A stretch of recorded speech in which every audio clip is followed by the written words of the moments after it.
ازيكم؟ خلونا في البداية نصلي على النبي محمد عليه أفضل الصلاة والسلام، وكمان بنقول لكم ما تنسوش تدوسوا لايك للفيديو. لو أنت أول مرة تتفرج علينا أتمنى إن أنت تشترك في القناة. خلاص بشكل رسمي حلمي طولان مش هيكون هو المدير الفني الجديد للنادي الإسماعيلي، والناس اللي متابعانا في فيديوهات سابقة قلنا إن حلمي طولان من المرشحين لتدريب النادي الإسماعيلي، وده بسبب إصرار بعض أعضاء مجلس الإدارة عليه. كنا شايفين إن الأمور بعيدة جدا، وده بسبب تمسك رئيس النادي الإسماعيلي المهندس نصر أبو الحسن بعدم وجود حلمي طولان، وكان في بعض المناوشات واختلاف في وجهات النظر بينه وبين أعضاء مجلس الإدارة، وده اللي طلع في تصريحات نارية جدا جدا حلمي طولان، واللي اتهم بيها مسؤولين داخل النادي الإسماعيلي. تعال نقول لكم حلمي طولان قال إيه على بعض من أعضاء مجلس الإدارة. أول حاجة قال حلمي طولان إن هو ما اعتذرش عن تدريب النادي الإسماعيلي خالص، وإن هو عنده استعداد على قبول المهمة، وكان متحمس بشكل كبير جدا جدا إن هو يكون مدير فني للنادي الإسماعيلي. لكن قال هنا نقطة يعني أنا الحقيقة مش فاهمها خالص، إن هو بيتهم الناس اللي اتفاوضوا معاه إنهم قلالات الذوق، وده لفظ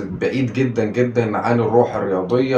واعتقد ان كده الموضوع كان فيه تنشنه بين الطرفين، بين الكابتن حلمي طولان وبين الناس اللي بيفاوضوه من مجلس الاداره. وقال كمان بيكمل كلامه ان هو من المستحيل ان هو يدرب النادي الاسماعيلي في وجود المجموعه الحاليه. كمان ونفى وقال ان في حصل كذب وافتراء، ان قالوا ان انا طلبت 3 مليون جنيه مقدم عقد مع النادي الاسماعيلي، والكلام ده ما حصلش نهائي مني. وقال ان الغالبيه في مجلس الاداره زي ما ذكرنا في فيديوهات قبل كده ان هم كانوا عايزينه، ولكن نصر ابو الحسن امين الصندوق ما كانوش عايزين حلمي طولان يكون موجود داخل النادي الاسماعيلي ورافضين وجوده. واختتم تصريحاته وقال ان نصر ابو الحسن بيفضل التعاقد مع ماركو فوتا المدير الفني السابق للنادي الاسماعيلي. التصريحات اللي قالها الكابتن حلمي طولان عن تدريبه النادي الاسماعيلي واللي فيها حده وفيها هجوم بشكل كبير جدا جدا على الناس اللي اتفاوضوا معاه، فاحنا بنحمد ربنا ان الامور ما تمتش. كنت عملت فيديو النهارده كنت بسأل سؤال بقول الناس اللي كانت بتفاوض مع حلمي طولان او الناس اللي كانوا عاوزينه، انا نفسي يطلعوا يجاوبوني ويقولوا له هم شايفين فيه ايه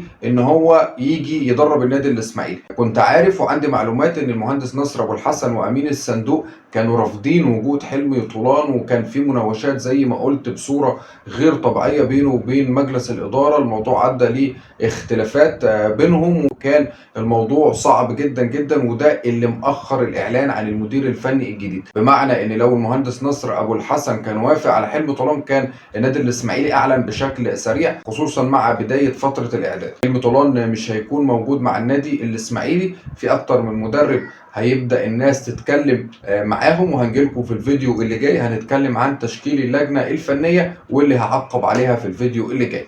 كل اللي بيتفرج علينا بنتمنى ان انتوا تدوسوا لايك للفيديو. نروح للنقطة الثانية معانا، وهي ان النادي الاسماعيلي اعلن عن تشكيل لجنة فنية لاختيار المدير الفني الجديد للنادي الاسماعيلي. اللجنة الفنية بيترأسها الكابتن علي ابو جريشة، ومعاه عضوية اسماعيل حفني، الكابتن عماد سليمان، والكابتن اشرف خضر، والكابتن محمود جابر، ودول هم المسؤولين عن اختيار مدير فني جديد للنادي الاسماعيلي. النقطة هنا ان رئيس النادي الاسماعيلي حاول ان هو يقنع الاسطوره علي ابو جريشه ان هو يرجع تاني بعد ما اعتذر عن ان هو يكون موجود داخل النادي الاسماعيلي، وده بسبب الخلافات الشديده جدا جدا بين اعضاء المجلس. طبعا ليه في خلافات؟ لان مفيش لجنه فنيه اللي بتختار اللعيبه او بتختار المدير الفني. فبالتالي عجبني هنا وحركه ذكيه جدا جدا من المهندس نصر ابو الحسن، هو تواصل ولحق يعمل لجنه فنيه عشان يبعد الموضوع تماما عن الإدارة إن هي تختار مدير فني،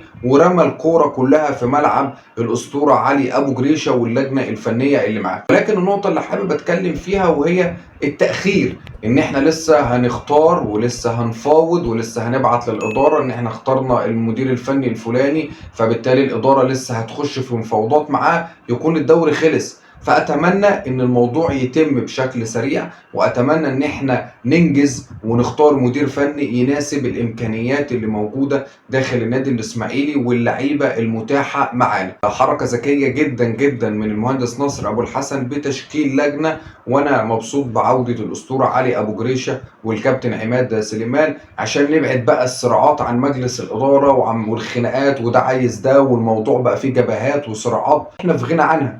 بكرر وبقول تاني، احنا ما عندناش رفاهية الوقت ان احنا نخش فيه صدامات ونخش فيه مشاكل وازمات. نتمنى ان هم يحسنوا اختيار المدير الفني، ونتمنى يكون في سرعة في اختيار المدير الفني الجديد اللي يلبي طموحات النادي الاسماعيلي ويلبي طموحات النادي الاستثنائية في الموسم الحالي. اكيد كلنا شفنا وسمعنا تصريحات الكابتن حلمي طولان اللي كان من المفترض ان هو يكون مدير فني لنادي الاسماعيلي. عرفنا ان المهندس نصر ابو الحسن وامين الصندوق رفضوا المخطط ان هو يجي. الحمد لله ان هم نجحوا في المخطط ده بصرف النظر عن الطريقة والآلية اللي حصلت والكلام ده كله، ولكن في النهاية احنا يعني فرحانين ان الكابتن حلمي طولان ما جاش النادي الاسماعيلي. طبعا زي ما احنا عارفين ان امبارح تم تشكيل لجنة فنية لاختيار المدير الفني الجديد بقيادة الأسطورة علي أبو جريشة وعضوية الكابتن عماد سليمان والكابتن إسماعيل حفني والكابتن محمود جابر والكابتن أشرف خضر، عشان هم اللي يتولوا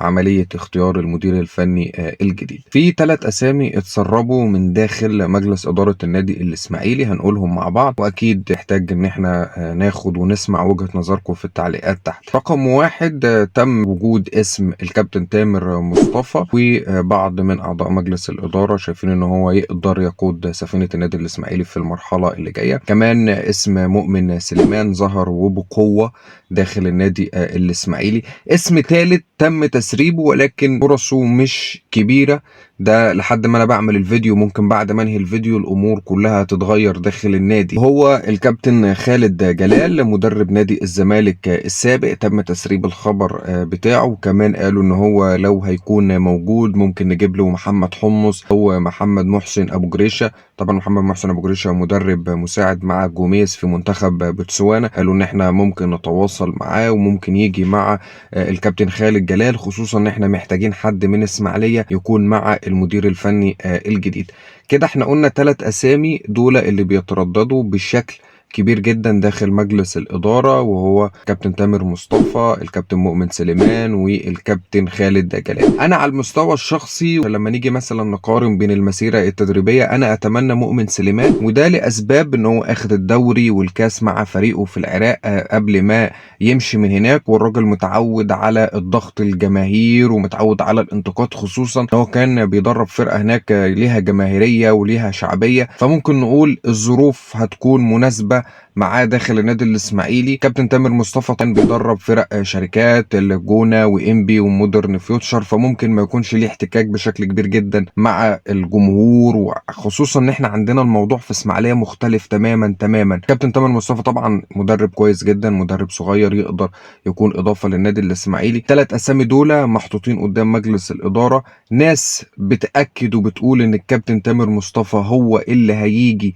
كمدير فني للنادي الاسماعيلي، ومعاه جهاز الكابتن ايهاب جلال الله يرحمه. طبعا احنا عارفين ان الكابتن حمد ابراهيم رافض ان هو يشتغل مع اي حد مصري، ولكن بعد تدخلات رئيس النادي وتدخلات الكابتن علي ابو جريشه ان لازم الجهاز ده يكمل مع النادي الاسماعيلي الفتره الجايه.